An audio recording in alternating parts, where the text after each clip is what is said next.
सूरह हदीद रुकू नंबर 3।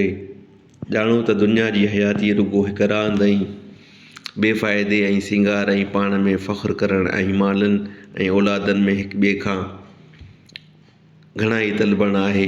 उन्हीअ जो मिसाल उन्हीअ मींहं वांगुरु आहे जंहिंजो सलो ॼमण कुड़मियुनि खे अजब में विझे वरी सुकी वञे, पोइ उनखे पीलो थियल ॾिसी वरी भुरी वञे ऐं आख़िरत में अल्लाह जे दुश्मन लाइ सख़्तु अज़ाब आहे ऐं अल्लाह जे दोस्तनि लाइ अल्लाह खां बख़्शिश ऐं रज़ामंदी आहे। ऐं दुनिया जी हयाती रुगो ठॻीअ जो सामान आहे।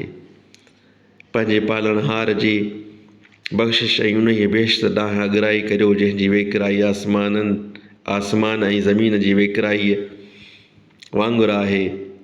उन्हीअ लाइ तयारु कयो वियो आहे जिन अल्लाह ऐं संदसि पैगम्बरनि ते ईमान आंदो।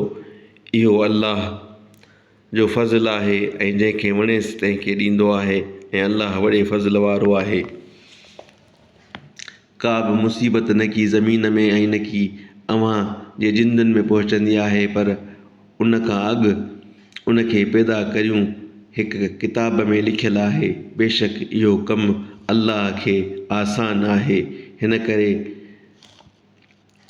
उहा ख़बर ॾिनी अथऊं त जेकी अव्हां जे हथनि मां वियो तंहिं ते अरमान न करियो ऐं जेकी अव्हां खे अता कयाईं तंहिं ते ख़ुशी न करियो।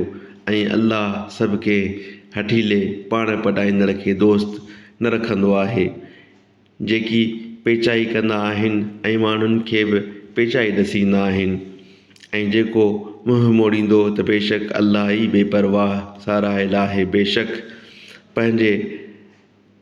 पंहिंजनि पैगम्बरनि खे पधरनि निशानियुनि सां मोकिलियोसूं ऐं साण किताब ऐं ताराज़ी हिन लाइ मोकिलियोसूं त माण्हू इंसाफ़ सां बीह वठनि ऐं लोह मोकिलियोसूं जंहिंजे करे सख़्तु वेड़ आहे ऐं माण्हुनि लाइ ॿिया बि फ़ाइदा आहिनि।